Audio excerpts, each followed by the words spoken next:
Welcome to Good Goodbyes, the funeral facts podcast. We are really glad you found us. In this podcast, me, Simon, a funeral director, And me, Tina, I'm an independent celebrant.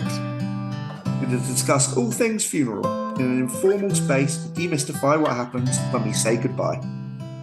Based on your questions and queries, Si and myself are two industry professionals that are going to chat through the hows, whats and wherefores. We actively work in the funeral industry in Devon in the UK. So, we hope you enjoy the episode ahead. Welcome to Good Goodbyes.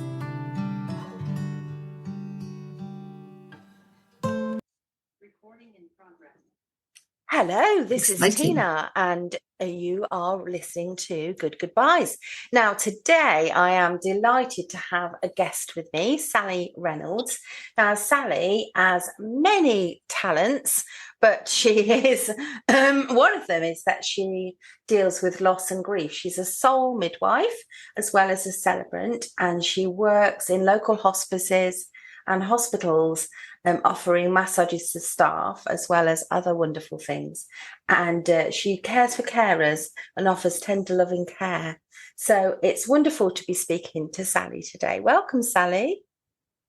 Thank you. That was a nice welcome.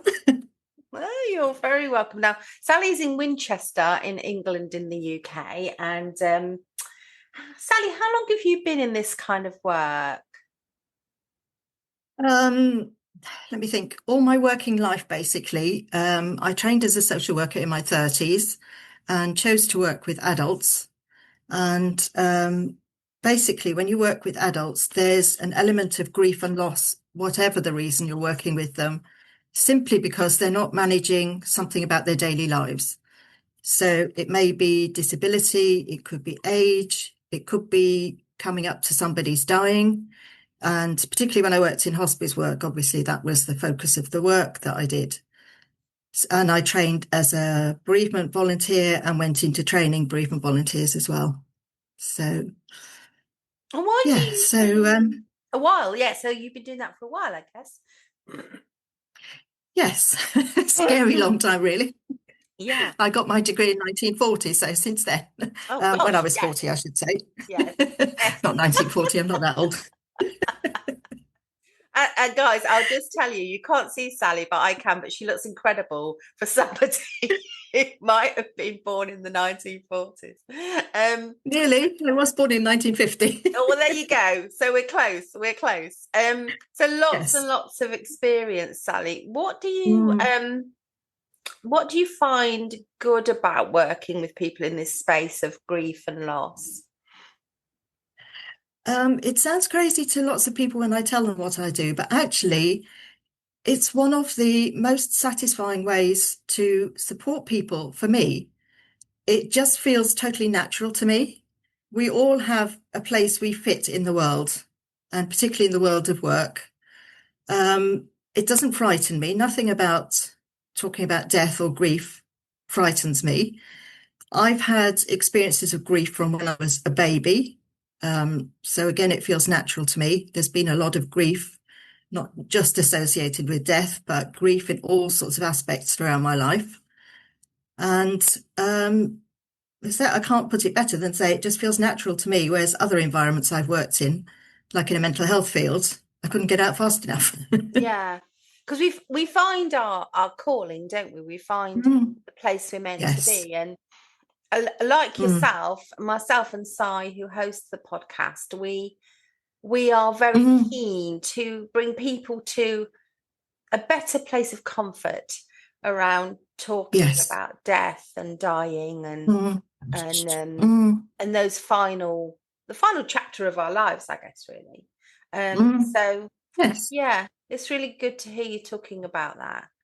And you and I were speaking a while ago, and I thought it would be good to have an episode orientated around how people feel when they are or are not present at that final moment, because I've certainly had experiences where people have had certain feelings about it. What are your thoughts as a kind of expert practitioner? the way you phrased that brought to mind somebody who actually wanted to sit with her husband in the hospice. And this is not uncommon. She wanted to be in the room when he died. She didn't want the memory of what he looked like as he was dying or after he died. Mm. So she actually sat in the room, but not looking at him. And I was asked to stay with her so that I could tell her when he'd actually died, which is what happened. So interesting. Yeah. I think you come across so many different versions of this story when you talk to families. I mean, I'll share a personal experience. Is when I was in my early 20s, I was a nurse and I was working in my local hospital, and I was going to work one day and I saw my granddad standing on the hill, which was quite unusual because he didn't live in the same town. And I walked towards him and he told me that my grandma had been taken ill and she'd been rushed into the hospital. So I quickly went to the place where she was, the ward where she was, to be told that she'd had a stroke and she'd also had a breathing difficulty. And I went and sat with her and she wasn't conscious. And I think I knew as a nurse that this probably wasn't good and this was possibly her ending. So I sat and I talked to her for quite a long time. Then another nurse came in and said, "You need to go home now." I think it was the early hours of the morning, so maybe 2 a.m. or something like this. And she said, "You need to go home." Now, this is in the days when I was sharing a flat with other nurses. We didn't have mobile phones. I know this might be surprising to some of our listeners, but we only had telephones that were in your house, wired to a landline, it used to be called, and that was it. You didn't have any other means of being contacted other than by carrier pigeon, perhaps. But so persuaded by this nurse that I needed to go and get some rest, I left the hospital, walked down to where I lived, which was very short distance, and so the minute I got in the door, the telephone rang. And I picked up the telephone and it was the hospital telling me to come straight back. So I turned on my heels, went straight back, and my gran had died. So my initial reaction was I was quite annoyed with her. I thought, now look, I've been sat here waiting to be with you in your final blooming moment, and now you've gone and died without me. I mean, that was honestly my initial reaction. Because that is so common. I know. Yes, so common. Yeah. So have you come across that before? I've come across so many situations like that where people sit there and sit there and sit there. In the hospice, they had ensuite facilities, so people didn't literally have to leave the room. We would bring their food into the room to sit, so enable them to sit with their relatives. And in the end, when we couldn't understand why somebody wasn't dying, we would often ask the doctors to give an excuse, basically, to call this person out of the room, saying they needed to have a conversation and they didn't want to have it in the room where the person could probably hear them. And then that person would take that moment to die. Because there are people who wait to be alone. And it's really interesting for even yourself to think, what do I want? Because of the work we do, you and I are used to talking to people about making their death plans, making their wishes known to people. And we always talk about what kind of person are you when something goes wrong, when you're ill particularly. So just even if you've got flu, or you don't have to have anything worse, but if you're like me, you're a dormouse. You want to be under your duvet, completely left alone, maybe with the cat on the bed, but you don't want anybody disturbing you every 5 minutes saying, do you want to drink? Do you want this? Do you want that? You don't want people watching you. You just need to be left alone to hibernate until you feel better. And other people want everybody in the family running in and out all the time to know they're not left alone. And that is really helpful to know that sort of somebody's normal behaviour so that you can support the family in making the right choices for the person who's dying. That is such a comforting message and wonderful way to think about it, isn't it? Because I think, and to think of the personality of your person. I mean, I'm a bit of a bear with a sore head if I'm ill. So I'm not easy to be around because I'm quite grumpy. And as you say, because I think what comes for many people who aren't there at the end is a strong feeling of guilt at times. And maybe it helps with that to know that actually, what was your person normally like? Would they have preferred to be on their own? And also, if you had a good relationship with that person, would they want you to feel guilty for the rest of your life for one moment that you weren't there? That's right. And I think I often say that to families, you know, if we don't know for sure because we can't do a survey with everyone who's died, but if we were able to have those conversations. Wouldn't that be interesting? I know, it would be fascinating. And what would we learn? Would we learn that they were fine, that we were not physically in the room? They had our energy nearby, or they knew we were on our way. I mean, the other thing I come across a fair bit, Sally, and I wonder if you do, is people who are traveling too.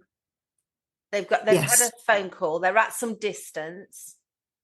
They are racing to the destination and they don't get there on time. Yes. And these days, with the way families are scattered, that's not unusual.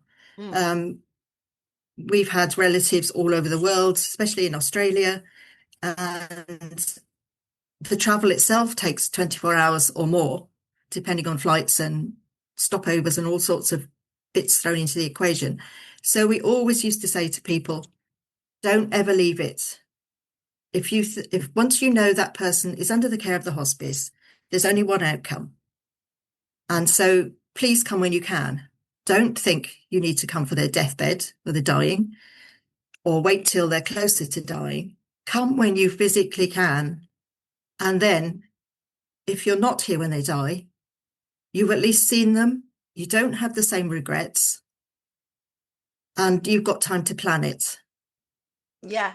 And I had a lovely example once, the other way around, where the consultant was talking to somebody whose son lived in Australia.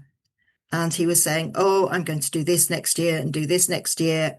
And as my boss used to say, I don't mind them dreaming, saying they're going on a cruise or something next year. But if they pay for it, I'll worry. Especially when you know they're coming close to dying.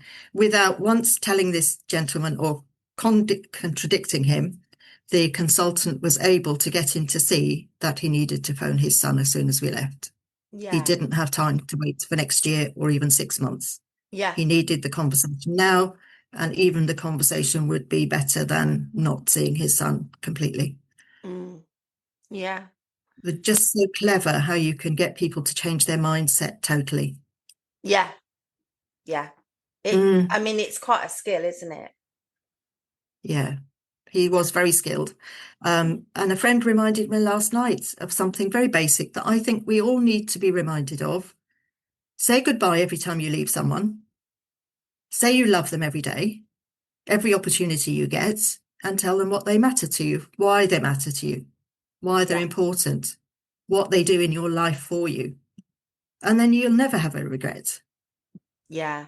It's so interesting. I've done an episode on funerals and funerals and, funerals which people have before they die. And I've had a conversation with somebody who wants to do this and they're thinking about it. And she was saying, it'd be nice for me to hear the impact I've had on other people's lives. That would be nice, rather than me not hearing any of it. Well, presumably, because I'm not, my body's present, but I'm not going to be present at my funeral. And she said, I'd prefer a living funeral. She said, because also I can tell everyone else and have them all in the same room and just tell them all that they mean to me while I'm still living. She said, I really want to do that. And so we've talked about, the way that she might achieve that. So I think we leave so much unsaid, don't we? And often some of our regrets are this idea that we didn't say some things. And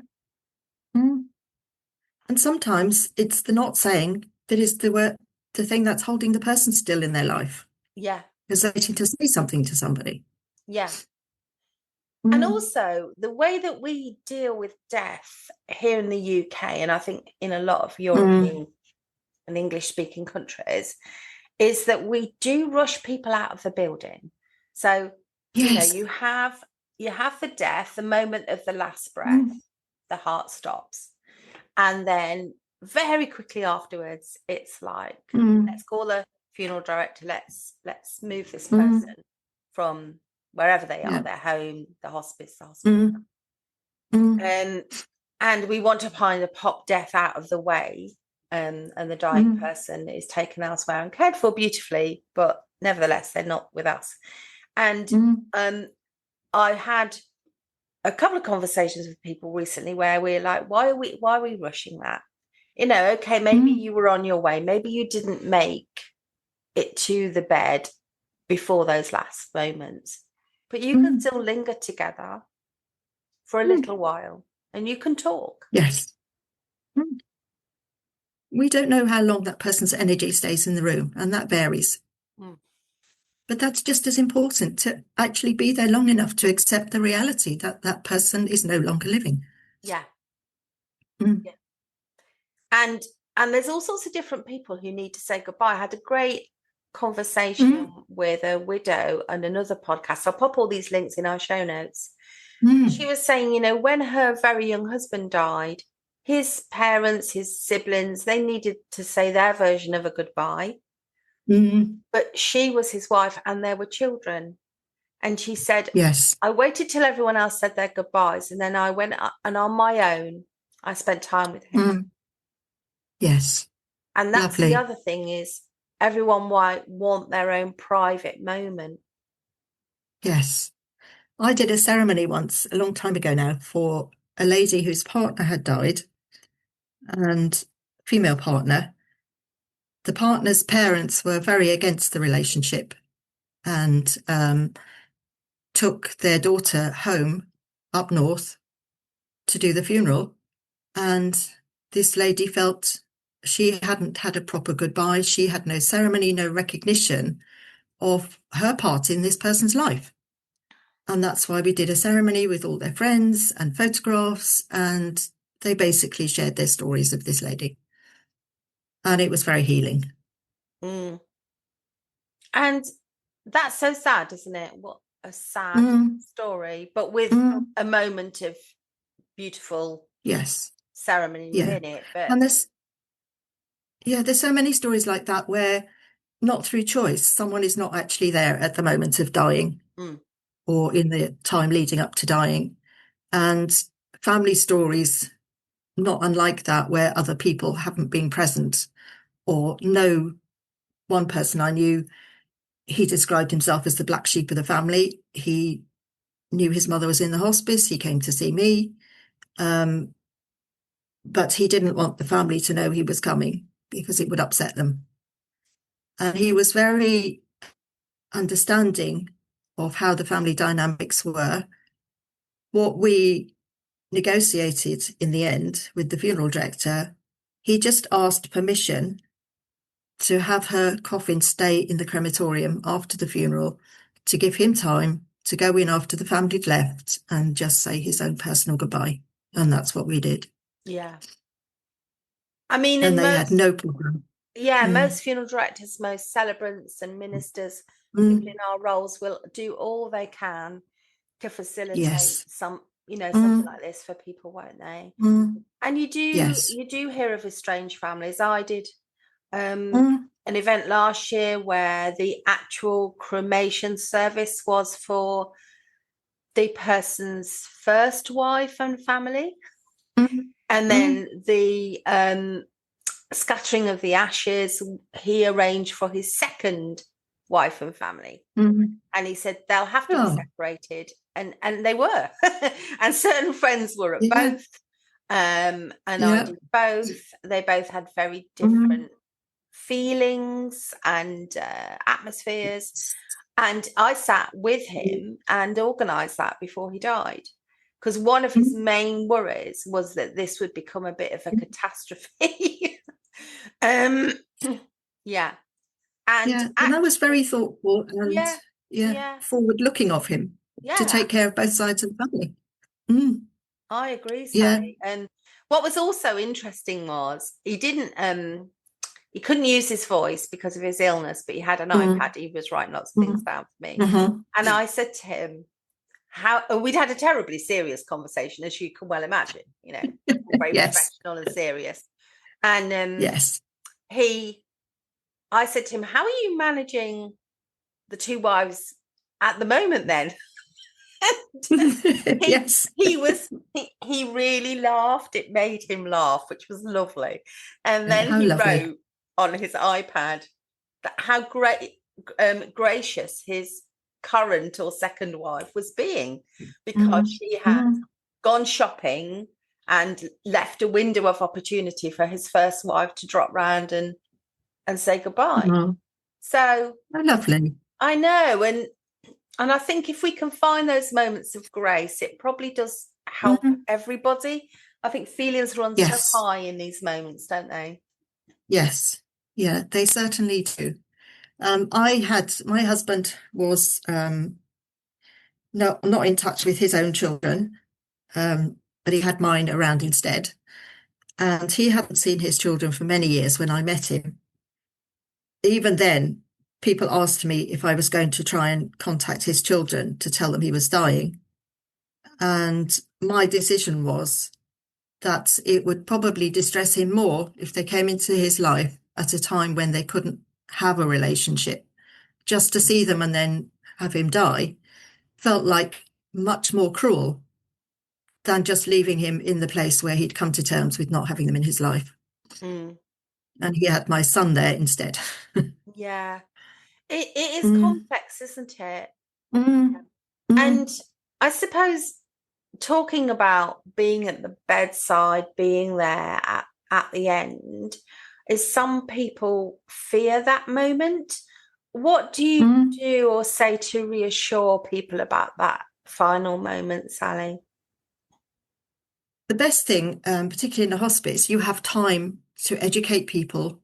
You can see the person's progression through the dying process. You can see what sort of behaviours they have. We know what sort of person they are from their illness, from what's happening, what we can see. We can predict whether there's something that might be distressing. For example, people choking. In the illness my husband had, he was choking a lot until the last few days of his life when he didn't even have liquids. And that stopped that problem, basically. But it's always having the conversations continually. This has changed. You need to know this has changed. Okay. They're not conscious anymore, or they can't speak anymore, but you can still talk to them, hold their hands, just be next to them, talk to them about stories of your life. And of course, as you know, being a nurse, there are injections that can calm the body down when the person is dying if they look a bit distressed. We know they're not consciously distressed, but they appear to be distressed. And that's another thing. And it's all the time just keeping the person comfortable, making sure they look nice, their bedding's nice, the room is nice, they're kept clean if necessary. You know, all the daily tasks that you would do if the person was conscious will still continue. And that's all reassuring for the person as well, because they see that we are caring for that person even when they're not conscious to tell us what they need. And I've been around a lot of deaths in people's own homes, and what I do is I do explain to people what is happening to the body in the final moments. Yes. Yeah. And that some of these things aren't unusual, for the legs to be cold and a different colour, for the person's breathing to change, that this is the body's way of just closing down, I guess, is a way of putting it, really. And that not to be fearful of it, to just know it's natural, it's nature's way. And just to say to people, it's okay to not sit there and just be looking intently at your person in silence. It's fine to have music on, to do Sudoku, to help them with the crossword, and and do the things you would normally do, and chat Yes. and read a book if you want to read to them. There are a number of different things that we all might do with each other. I've known deaths with the TV on in the background. Very common. And that's entirely normal. So I've known children playing in the garden when a death has happened. So yes, I think that we watched a bit too much telly, Sally. Yes. And we saw a love. Yeah. I know. These We had a lovely representations. death in the hospice where the lady her bed was taken outside under a tree. Again, you couldn't do this in a hospital. You just couldn't manage it. The bed was under this tree. It was a sunny summer's day. Grandchildren were playing around her, just as you described. There was a newborn baby that was in its little pushchair near her, and the daughters were with her, and she died under the tree. And it was so beautiful. And if children can be allowed in the room and the parents are comfortable with that, it takes the fear of death away from the children as well. Yes. Children know more than we give them credit for half the time. They do. And again, we've got a great podcast episode about that. I'll pop all these links in for our listeners in case they haven't come across that before. But a death in nature, wow. When I think about my own final moments, that certainly would be a bit of magic for me, to hear the bird song, to feel the weather. If it was raining, I probably can't go out, but to know that nature was doing her thing close at hand. I think I'd still quite like to be outside, but undercover. Yeah, no, I can roll with that. I can see where you're coming from. Listening to the rain, but not getting wet. Yeah, not getting wet. But even getting rained on when somebody's close to dying, they actually celebrate these last things, the feeling of nature, being in nature, even if it's cold. I've seen lovely videos of people dying in the stables with their horses and amazing things like that. And of course, my cat would have to be on my bed. Exactly. Well, that's the other thing, is it animals present? Life. Yeah. There's I read a book recently, and somebody had written in it. It was a fiction book, but the line that struck me was, dying amongst the living, and dying amongst life, which felt special. Which is what used to happen. Yeah. Hospices always welcome animals. We've had dogs, cats, and horses in the hospices I've worked in. Don't think we've had anything more exotic. Oh, well, I've seen a donkey and a parrot. Yeah. A donkey popped its head through the window and really cheered the lady up a few days before. Lovely. And because we've got a donkey sanctuary near where I live. And I've seen a parrot, which was quite alarming for the doctor, because he had a bit of a phobia of birds. Walked in the room, and this parrot wasn't in the cage and sort of flew across the room. Whoops. Yes, we had to manage it very carefully, because pets that don't always do their business in a kind of organised fashion. But, what popped into my mind when you were talking was my friends who have cages full of scorpions and spiders. Oh my. I could just imagine them wanting them in the room when they're dying. Keep those in the cage, please. Yes, frightening all the nests. So I guess what we're both saying, Sally, and you might have some final thoughts really for our listeners, is that anything that might happen is quite normal. And being there or not being there is probably in a strange old way intended somehow. What would your thoughts be? I do believe that some people need to die alone, and they make things happen that they are alone, or they choose who is there, like my husband did. 2 people left the room, 2 people came into the room, the 2 people he wanted in the room with me at the moment he died. And that's when he went. He waited for those 2 people to leave. One of them was actually outside the door in the corridor at the moment he died, but the 2 people, which was my brother and his wife, had arrived. They spoke to him, and he died. Yeah. He waited for them to arrive. Yeah. And I suppose a final thought from me is that love reaches across chasms. So, you can feel the love of somebody who's living a very long way away from you via a telephone call or a postcard. And therefore, if you weren't there to show your love in the room, it can be felt. Be reassured to know that. Yes, it can be felt. And these days with technology, people have iPads on, computers in their rooms these days. You can see somebody online. You're still present and you can still see the person. Yeah. And even in COVID. Sorry, Sally. Did you want to say more? No, I was just going to say, even in COVID, there were places that would give people iPads. And a lot of people in COVID, they were not allowed to visit someone. So, again, I did a ceremony for somebody who couldn't go to her mother's funeral. She wasn't allowed to have a funeral. I always, my mum-in-law in her early 90s died during COVID, and my daughter, her only grandchild actually, said goodbye on an iPad. And I think there will be a lot of people listening to this thinking about COVID and the goodbyes that happened during that period. And I think there's still time, funnily enough, if you are listening and you feel that you did not have the goodbye you hoped for during that pandemic, you can reach out to your local celebrants or ministers, and you can ask for some form of remembrance and service, and we will help you. Yes, that's so true. And I have done services like that for people many, many years after somebody's died, particularly a child. And they've just needed to have that ceremony and the recognition that that child existed, or that husband existed, or wife. It doesn't matter who it is and how long the time is. If something's missing, we can always do something about it. Yeah. And don't have that regret ourselves when we're dying. Yes.